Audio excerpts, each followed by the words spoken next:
Hello, and welcome to another episode of Nature Nation. My name's Matt. This episode is hot, so stick around. We don't want you to get singed.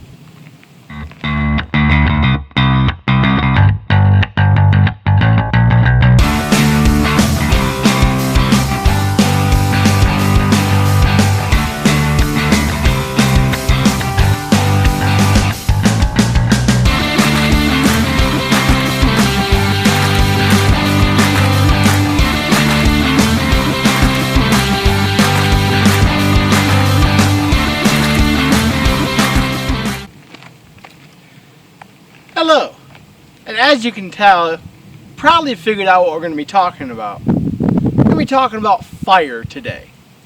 Now, every parent has told their kid, don't play with matches, don't play with fire. Very good idea. Fire can be very dangerous, but it also can be very beneficial. And that's what this episode is going to look at.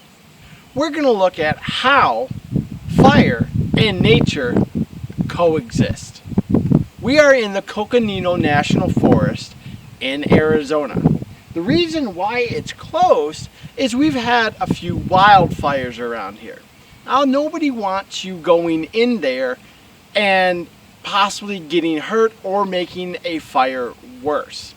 It's pretty dry around here. We haven't had any rain for a while. So, let's talk about fire. Fire plays a very important part in the role of nature.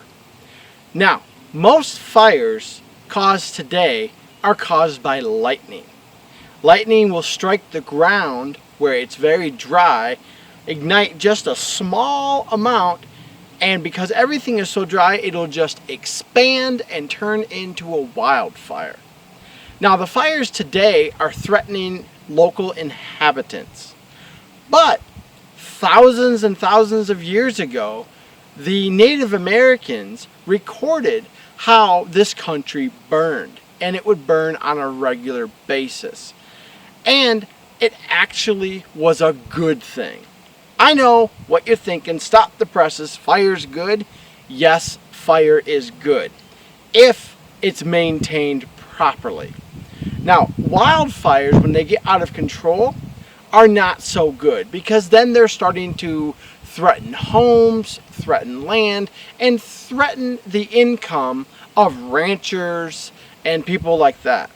But when done properly, fires are a very important part of nature. Fire serves two purposes. One, it helps certain plants reproduce, like the jack pine. Now, the jack pine will not release the seeds from the pine cone until that pine cone is subjected to fire, to that extreme heat. Also, that jack pine is the only home for a bird called the Kirkland warbler. Now, that bird is actually on the endangered species list because there are not enough jack pines left. Now, the second part that fire does is fire clears away everything that's dead. See this plant behind me? This plant here is dead. It's all broken and there's no life left in it at all.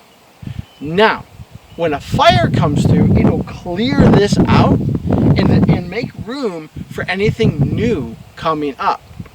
Forest fires are the same way. If you were to walk through a forest and rummage around through the leaf litter on the ground, pull some of that away and you'll find tiny little shoots sticking out of the ground. Those shoots are waiting for sunlight. The only way that those shoots get that sun is if that bottom part is removed. And most effective way is through fire.